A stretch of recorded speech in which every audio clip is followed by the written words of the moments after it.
farming diterima akun sosial kampus. Itu otomatis monetize, otomatis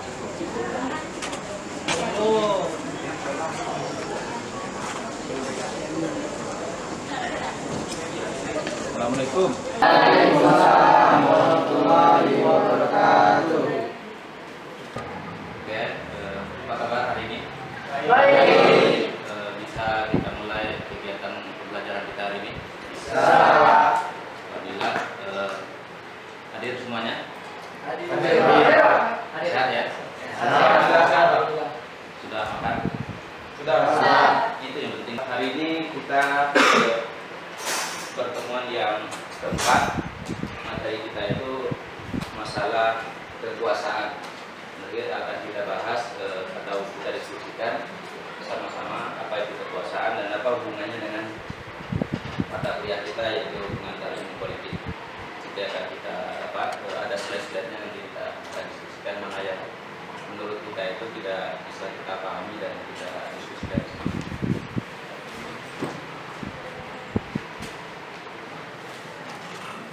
Oke, saya siapkan dulu ya.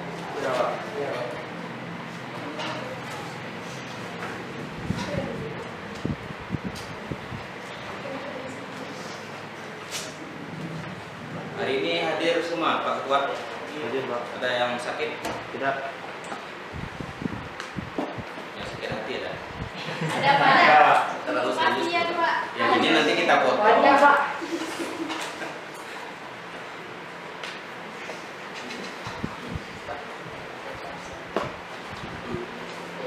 Biasa.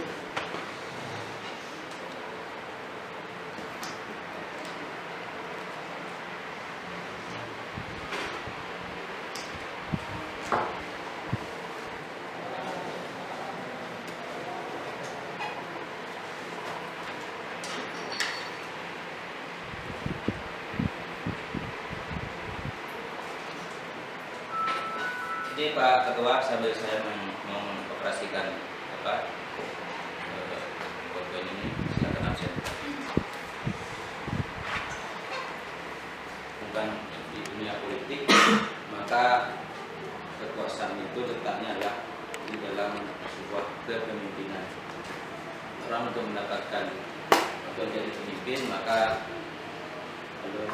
lalu proses ini. Ketika dia sudah menjadi pemimpin maka dia punya kekuasaan. Kadang ada yang punya jabatan tapi tidak punya kekuasaan. Apa bedanya? Dia punya jabatan tapi tidak punya kekuasaan. Ada yang tidak punya jabatan tapi dia punya kekuasaan. Itu apa? Contohnya umpamanya yang tidak punya jabatan tapi punya kekuasaan, biasanya orang-orang dekat kekuasaan. Contoh umpamanya saya seorang bupati, sebenarnya bupati dekat dengan saya, dia tidak punya jabatan. Kenapa tidak punya jabatan? Mungkin syarat tidak mencukupi untuk mendapatkan sebuah jabatan. Tapi dia dekat dengan bupati. Si siapa? Putra punya jabatan. Kasih.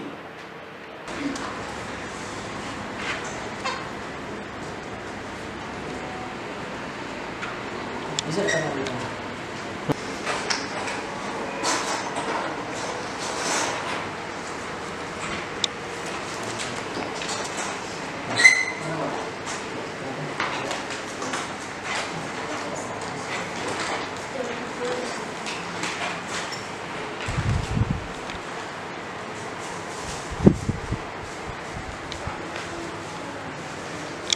Ketika kita bicara tentang kekuasaan, yang pertama apa pengertian dari kekuasaan?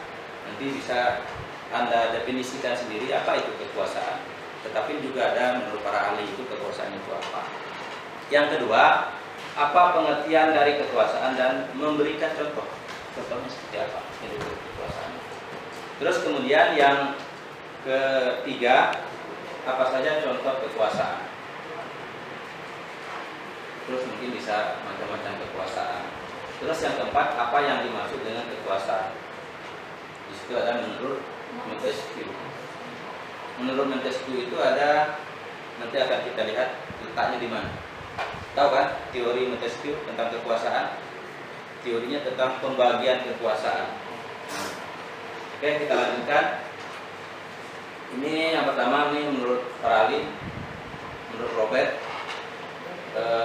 dia menjelaskan tentang kekuasaan itu adalah kemampuan untuk mengendalikan tingkah laku orang lain, baik secara langsung dengan jalan memberi perintah. Kalau kita lihat di konteks ini, tentu kekuasaan itu sangat besar pengaruhnya di dalam kehidupan. Contoh hari ini kekuasaan tertinggi itu adalah di pemerintahan adalah presiden. Maka dia bisa mengatur tingkah laku masyarakatnya, yaitu dengan aturan. Dia mengatur. Kalau orang berlalu lintas, maka ada aturannya, tidak boleh melakukan pelanggaran dan segala macam.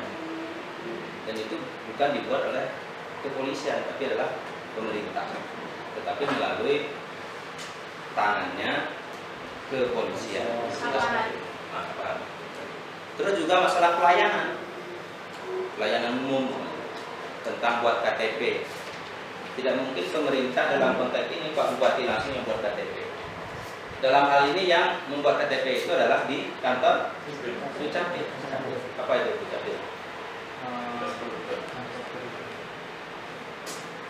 Catatan kependudukan. Kita buat di situ. Karena kekuasaannya diserahkan ke kantor tersebut. Dan lihat selanjutnya, kekuasaan adalah kewenangan yang didapatkan oleh seseorang atau kelompok guna menjalankan kewenangan tersebut sesuai dengan kewenangan yang diberikan. Kewenangan tidak boleh dijalankan melebihi kewenangan yang diperoleh atau kemampuan seorang atau kelompok untuk mempengaruhi tingkah laku orang lain atau kelompok lain sesuai dengan keinginan sendiri, keinginan dari pelaku. Ini menurut Miriam Budi Harjo dalam bukunya Dasar-Dasar Ilmu Politik. Dia menjelaskan dalam konteks ini, Miriam Budi Harjo adalah salah satu dosen di Fakultas Ilmu Politik Universitas Indonesia. Jadi ketika diberi kekuasaan tidak boleh melebihi, karena sesuai dengan teori Montesquieu tadi ada pembagian kekuasaan. Di Indonesia itu kekuasaan itu harus ada batas-batasnya. Makanya tidak boleh melebihi dari kewenangan tadi. Terus kemudian kekuasaan merupakan kemampuan mempengaruhi pihak lain untuk berpikir dan berperilaku sesuai dengan kehendak yang mempengaruhi. Jadi kalau saya punya kekuasaan, maka saya bisa mempengaruhi apakah itu tingkah laku Anda, pola pikir Anda, itu bisa saya pengaruhi karena saya punya kekuasaan. Jadi paradigma berpikir juga bisa saya pengaruhi paradigma berpikir Anda itu arahnya nanti mau kemana, karena saya punya kekuasaan dan kewenangan dari sebagai orang yang mengatur tingkah laku tadi. Komen kita di sini, saya sudah mengatur tingkah laku Anda, nanti arahnya kemana. Kalau kamu nanti jadi sarjana, nanti sikap harus seperti apa. Itu konteks pengetahuan termasuk pola pikir. Ini menurut Ramlan Surbakti.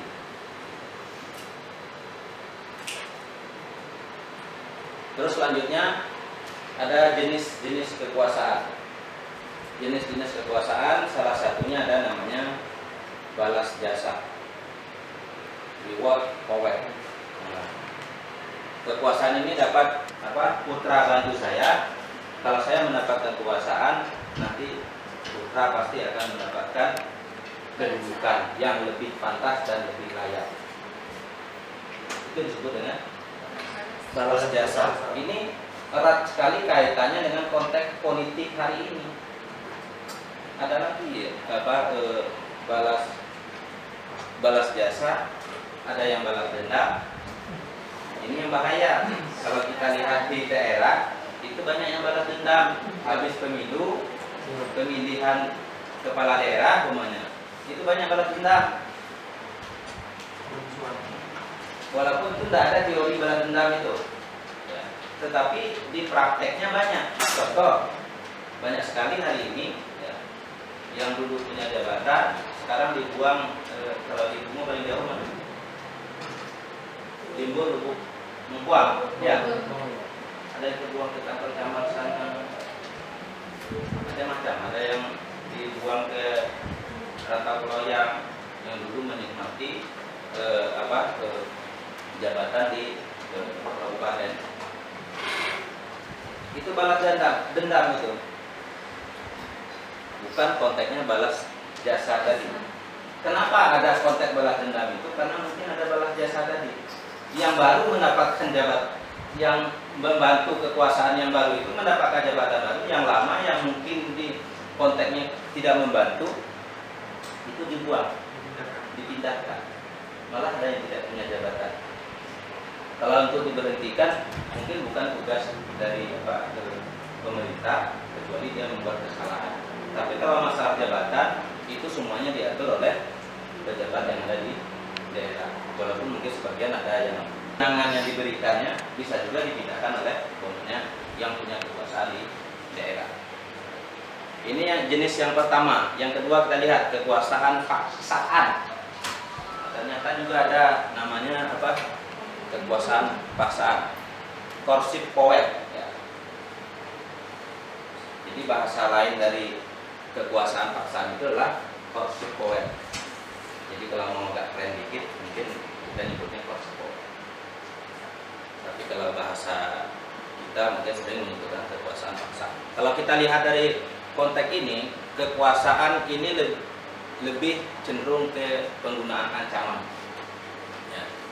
Atau hukuman untuk mempengaruhi seseorang agar bersedia melakukan sesuatu sesuai dengan keinginan. Kalau dulu orang mencuri, ya. Kalau dulu orang mencuri, maka harus dipaksa, harus mengaku. Ya.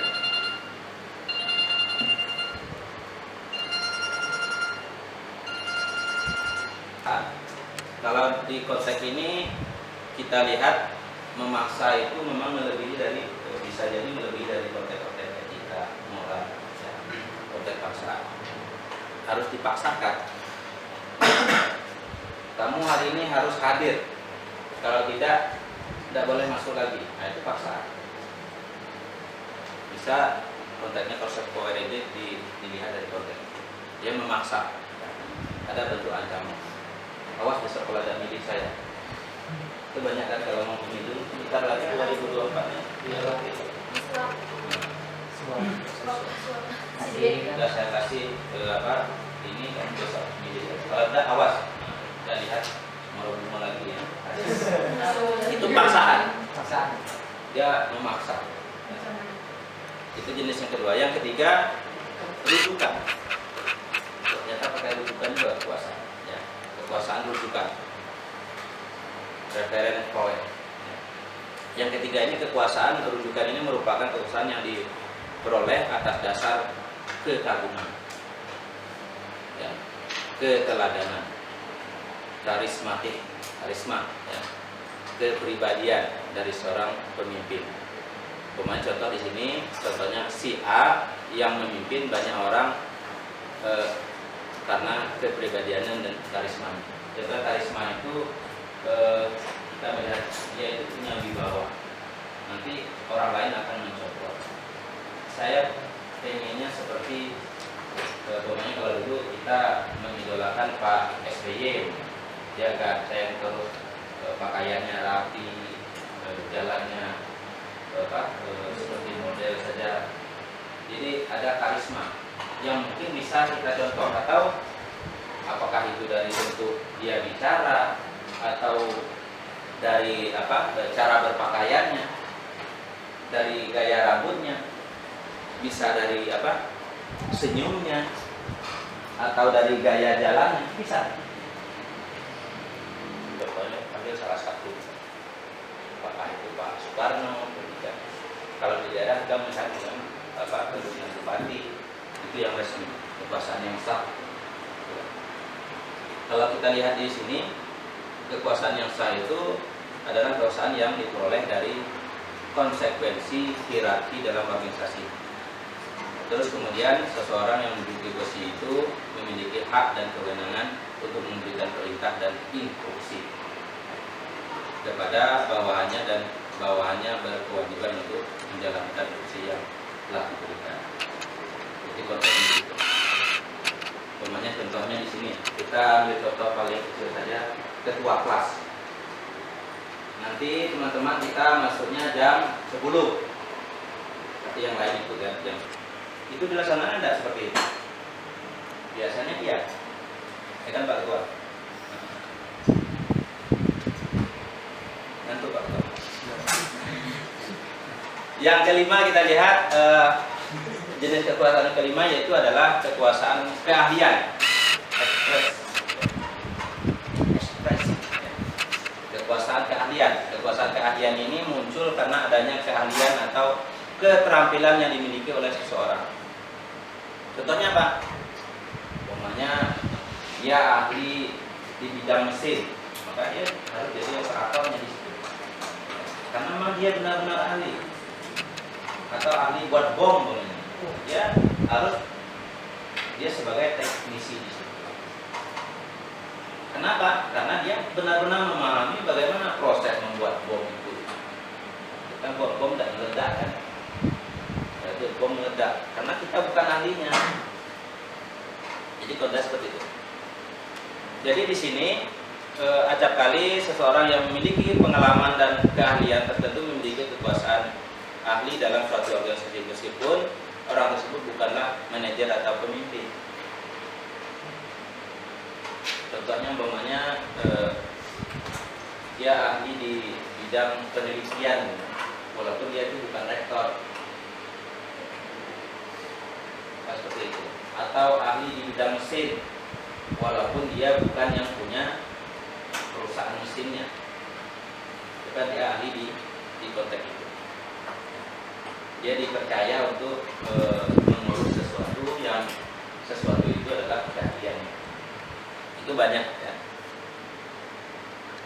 Kita lihat di sini, kemampuan untuk mempengaruhi orang lain itu merupakan inti penting dari kepemimpinan. Ternyata kekuasaan itu berhubungan dengan kepemimpinan. Orang yang jadi pemimpin secara otomatis dia sudah punya kekuasaan.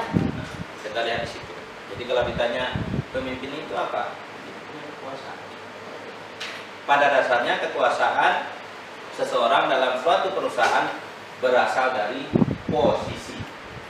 Posisi paling tinggi memang kalau di perusahaan itu apa? Manajer. Ya. Terus kemudian dari konteks ini, setiap orang yang sudah pada pucuk kepemimpinan pada suatu organisasi atau kepemimpinan lainnya memiliki kekuasaan yang besar untuk mengatur orang di bawahnya. Itu sudah lumrah. Kalau sini kita lihat ada struktur organisasi. Yang paling tinggi itu apa? Dekan. Maka tugas dekan itu mengontrol semua yang di bawahnya. Ya, mulai wakil dekan, terus ketua prodi, termasuk dosen. Karena serta-merta struktur itu sudah menunjukkan bahwa mereka itu punya kekuasaan sesuai dengan ikatan tadi, secara otomatis. Oke, kita sebelum masuk ke sini mungkin ada yang ingin ditanyakan dalam konteks kekuasaan tadi, kekuasaan atau jenis kekuasaan itu. Mungkin ada yang ingin ditanyakan, Putra atau yang lain? Tata? Pak, Ya, saya mau tanya. ya. Kenapa kok harus ada kekuasaan ini? Kenapa harus ada kekuasaan Indonesia? Pertanyaan cerdas. Mungkin ada yang lain ingin menjawab kenapa kekuasaan itu harus ada di Indonesia. Ada yang lain mau menanggapi? Silakan.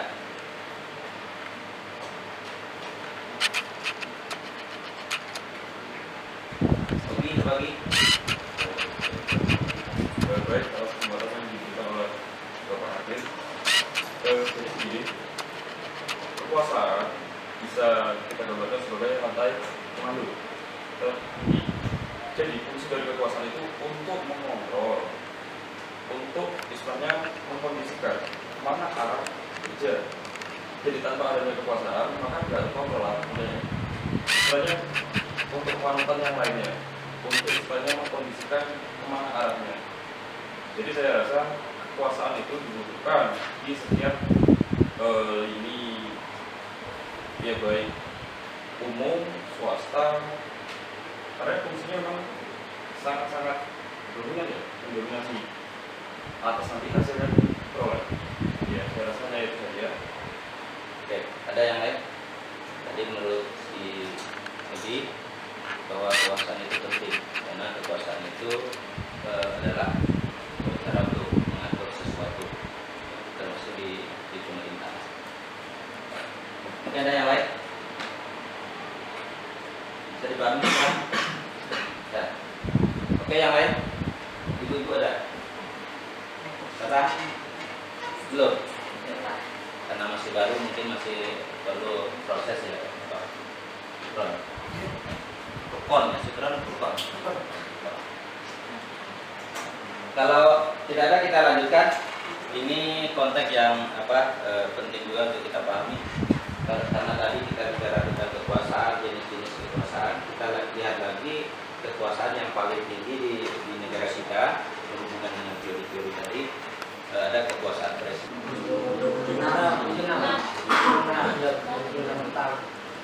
Berarti Soekarno berapa tahun? 22. Ada.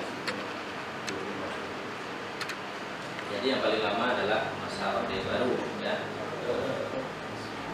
Kalau dihitung itu 5 periode, 32 tahun walaupun dulu dibatasi menang. Tapi Pak SBY 2 periode 10 tahun, Pak Jokowi belum sampai 10 tahun, sekarang masih sekitar berapa? 6-7 tahun ya, masuk ke 7 tahun. Mudah sampai lah. Saya tidak berharap 3 periode. Tapi kalau ada yang berharap, saya berharap cuma 2 periode sudah cukup. Paling tidak bisa melakukan pembangunan yang tertunda selama 5 tahun. Karena logikanya program 5 tahun itu tidak bisa selesai dengan 1 periode. Dan jangka waktunya 5 tahun tidak selesai. Maka logis juga dalam standar untuk jadi orang nomor 1 di negeri ini maksimal itu 10 tahun. 5 tahun itu terlalu sedikit karena negara kita ini bukan negara kecil, negara besar. Jabatannya 6 tahun, boleh berturut-turut selama 3 kali. Berarti 6 kali 3 18 tahun. Nah, padahal menurut teori semakin lama orang menjabat maka semakin besar peluang mereka untuk melakukan korupsi. Bahaya. Walaupun kita bukan ahli hukum, tapi kita ahli analisis. Jangan salah. Kalau orang hukum itu, kami paham hukum, tapi kami lebih paham menganalisis apa yang dibuat oleh produk hukum itu. Itu kelebihan kita. Orang sosial itu kelebihan. Kalau hukum itu sesuai fakta. Kalau kita harus menganalisisnya, kenapa faktanya seperti itu? Kenapa harusnya seperti ini? Kan seperti itu. Jadi itu bedanya orang hukum itu dengan orang sosial. Orang hukum itu dia pasti saja sesuai dengan. Oke, kita kembali lagi kepada kekuasaan presiden. Pertama dibatasi. Jadi kalau di Indonesia dibatasi selama 5 tahun. Kalau di Amerika berapa tahun? Kekuasaan presiden itu juga berbahaya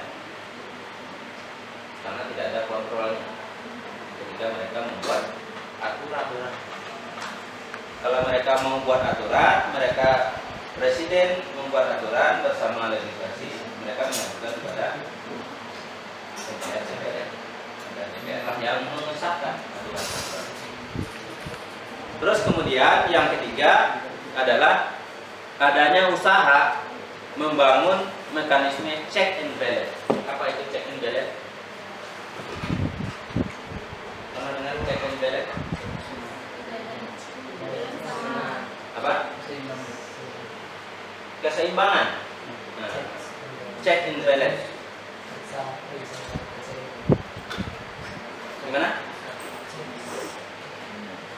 balance? Sesat. Nah, terus Seimbang atau sesuai? harus ada keseimbangan.